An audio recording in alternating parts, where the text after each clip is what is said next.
वल्लभ श्री हरिवंश महाराज जी आपके चरणों में कोटि कोटि प्रणाम। महाराज श्री जी के द्वारा मुझे पुलिस सेवा करने का सौभाग्य प्राप्त हुआ है और मैं पिछले 1 वर्ष से आपका सत्संग और राधा नाम का जप करता हूँ। लेकिन भगवान को न मानने वाले किसी व्यक्ति ने मुझसे पूछा कि जब भगवान के लिए संपूर्ण पृथ्वी एक समान है तो केवल भारत में ही क्यों अवतार लेते हैं प्रभु?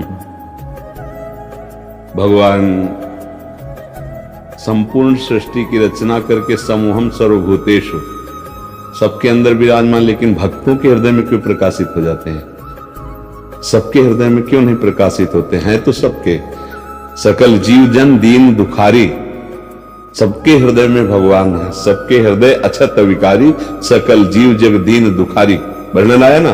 लेकिन भक्तों के हृदय में भगवान प्रकाशित होते क्यों? क्योंकि उन्होंने अपने हृदय को भक्ति के द्वारा मार्जन करके, अविद्या का नाश करके भगवान को प्रकाशित कर लिया। ऐसे ही सर्वत्र ब्रह्म ऋषि विराजमान नहीं है। भारत भूमि ब्रह्म ऋषियों की है, महान भागवतों की है, धर्मनिष्ठों की है, तपस्वियों की भूमि है, सतियों की भूमि है, बेविचारियों की भूमि नहीं। इसीलिए भगवान यहां अवतार लेते हैं। जैसे भक्त का हृदय संपूर्ण दोषों से रहित होकर भगवदाकार होता है तो भगवान प्रकाशित हो जाते हैं। ऐसे इस भूमि में ब्रह्म ऋषियों का प्रताप, महाभागवतों का प्रताप, जगत पिता को पुत्र बनाकर अपने घर में अवतरित कराने की सामर्थ्य जिस महान भक्ति में, ऐसे महान भक्त जो उस ब्रह्म को अपने मैं में स्थित कर एकाकार है, मैं ब्रह्म हूं, ऐसे ब्रह्म ऋषियों की ये भूमि है। इसलिए भारत पे अवतार लेते हैं। जहां गंगा और यमुना, सती और यतियों की धूम मची है वो भारत भूमि है, व्यभिचारियों की भूमि नहीं है। कि चाहे जैसा भोजन करो और चाहे जैसा व्यभिचार करो तो तुम्हारे अंदर अविद्या प्रकाशित होगी, भगवान प्रकाशित नहीं होंगे। अन्य सब देश प्रांतों में देख लीजिए क्या हो रहा है और उसी का अनुकरण आज हमारा भारत कर रहा है। तो अब किस दुर्दशा को प्राप्त होता चला जा रहा है? नास्तिकता को प्राप्त होता चला जा रहा है, व्यभिचार को प्राप्त हो। यह हमारे भारत भूमि में ऐसा धर्म नहीं है। ये विदेश से आया हुआ जो संस्कार है वो हमारे देशवासियों को भ्रष्ट कर रहा है। हमारा देश इसीलिए महान है कि ये सतियों का देश है, यतियों का देश है। ये परम पावन गंगा यमुना का कहां की नदी ऐसी है जिसको भगवत भाव से देखा जाए, जिसके आचमन अवगाहन मात्र से समस्त पाप नष्ट हो जाएं? कहां की रज ऐसी है जहां की स्पर्श की याचना बड़े बड़े ब्रह्म ऋषि करते हैं? ये वृंदावन धाम, अवध धाम, काशी धाम, द्वारिका, ये कैसे महान मान है कहीं? इसलिए भारत भूमि ऋषियों की भूमि है, यतियों की भूमि है, महाभागवतों की भूमि। इसलिए भगवान यहां अवतार लेते हैं। समझ पा रहे हो किसका प्रश्न है? हाँ, समझ पा रहे हो आप? हाँ, ये आज जो हो रहा है हमारे भारत भूमि का लक्षण नहीं है। ये बाल अवस्था से लेकर व्यभिचार जो प्रारंभ हो जाता है, गर्लफ्रेंड बॉयफ्रेंड, ये लिव इन रिलेशन, ये गंदी बातें हमारे देश की नहीं है। ये हम दूसरे देशों का अनुकरण कर रहे हैं। दूसरे देश वाले हमारे देश का अनुकरण करना चाहते हैं। आप समझिए, दूसरे आते हैं ना तो चोटी रखाते हैं, धोती पहनते हैं, कंठी बांधते हैं, माला हाथ में लेते हैं, और हम भारत भूमि है, ये धर्म का देश है। ऐसा नहीं है कि यहाँ क्यों भगवान अवतार लेते हैं, वो तो उनकी नास्तिकता देख रही। तुम्हें खुला नहीं दिखाई दे रही?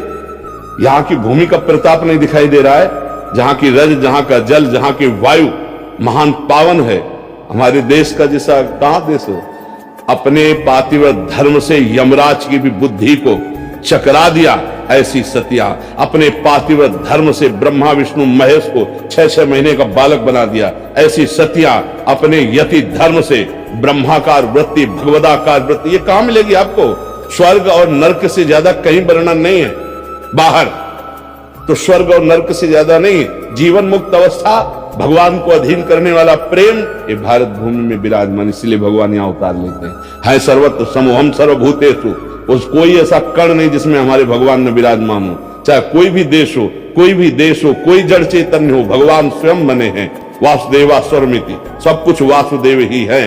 वासना वासुदेवस्य वासुतम भुवनत्रयम् सर्वभूत निवासोऽस्मि वासुदेव नमोस्तुते। पर साधना और आराधना के द्वारा उनको प्रकट किया जाता है। ये साधना और आराधना से परम पावन भूमि भारत है। ये कोई साधारण नहीं है, ये कर्म क्षेत्र है, ये महान धर्म क्षेत्र है, ये प्रेम क्षेत्र है, ये ज्ञान क्षेत्र है। ऐसा कहीं आपको त्रिभुवन में नहीं मिलेगा, ब्रह्मलोक में भी ऐसा नहीं मिलेगा। जो महाभागवत जन ब्रह्म प्राप्त महापुरुष है उनको ब्रह्मा भी नमस्कार करते हैं। ये वो देश है। आप समझ पा रहे हो? हाँ, ऐसे कभी अपने देश को इस भाव में न देखे। नास्तिक लोग कहते हैं ऐसा, मतलब हम हाँ, हमको उनसे परिचय नहीं है, क्योंकि यहाँ जो आएगा वो नास्तिक तो आएगा नहीं, भगवान का कृपा पात्र आएगा। ऐसा नहीं, हमारे भगवान व्यासदेव जी ने महाभारत में लिखा है, भारत देश में जन्म होना महान शुभ और भाग्य का प्रतीक है। मानव देह प्राप्त करके मोक्ष पदवी प्राप्त करना, प्रेम प्राप्त करना, ये यही लक्ष्य है, बाहर लक्ष्य नहीं है। बाहर तो पशुता का ज्यादा प्रचार प्रसार है, पशुता ही पशुता। हाँ, अभक्ष पदार्थ, उनका आहार ही मांस है, उनका जीवन ही व्यभिचार और भोग है, कहीं योग का नाम नहीं है। और यहाँ गृहस्थ से लेकर विरक्त तक सब योग मार्ग का अनुसरण करने वाले थे, कुछ है और आगे भी रहेंगे। कुछ जो बाहरी हवा में आ चुके हैं, उनके वेशभूषा बदल गई, उनके आचरण बदल गए हैं। ना कौन सा ऐसा देश है जहां ब्रह्मचर्य जाना जाता हो? ब्रह्मचर्य किसे कहते? सतीत्व जाना जाता हो, पातिव्रत धर्म जाना जाता हो, यतित्व। अगर कोई तुम्हें मिलेगा ना यति, तो यहीं का चेला होगा। ध्यान रखना, भारत का ही चेला होगा। अगर कोई तुम्हें यति दिखाई दे तो भारत का ही चेला होगा। दुर्भाग्य है कि अपने देश की महानता को न जानकर हम दूसरे का अनुसरण करते हैं।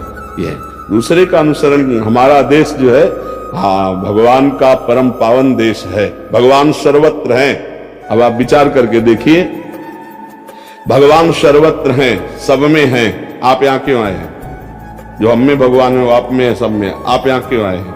जैसे हम आपसे प्रश्न करें तो आप इसका उत्तर दे पाओगे? है? हाँ, तो इसीलिए समझ नहीं तो आप सीधे उत्तर दे सकते हो कि जो हम नहीं कर पाए वो आप कर लिए हो, इसलिए मैं आया हूं आपसे मिलने।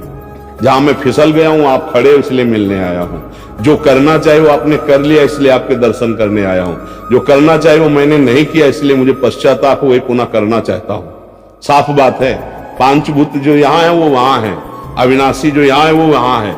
कोई इतना अंतर नहीं है, बस अंतर इतना है, आपने अंतर में फंस लिए, हम निरंतर में आ गए। अंतर रहित होकर उसका निरंतर चिंतन, उसी बात को समझने आए हो, देखने आए हो। समझ रहे हो ना?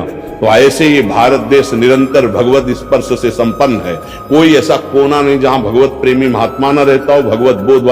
आज भी भले दम्भ और पाखंड का तांडव हो रहा है, लेकिन उनके बीच में सत्य तो विराजमान है ही। अगर सत्य नोट ना होता तो नकली नोट ना बनता। अगर नकली बना है तो उसका असली कहीं है, खोजो, असली प्राप्त हो जाएगा। तो बस बात ये समझनी, एक महात्मा जहां विराजमान होता है, योजनों की भूमि परम पावन हो जाती है, बंदनी हो जाती है। यहाँ तो गली गली महात्मा है। दृष्टि हो तो हमारी दृष्टि में यदि दंभ और पाखंड का चश्मा है तो हमें सब जगह दंभ पाखंड दिखाई देगा। अगर सत्य का चश्मा है तो सब जगह सत्य विराजमान, ये अनुभव में आएगा।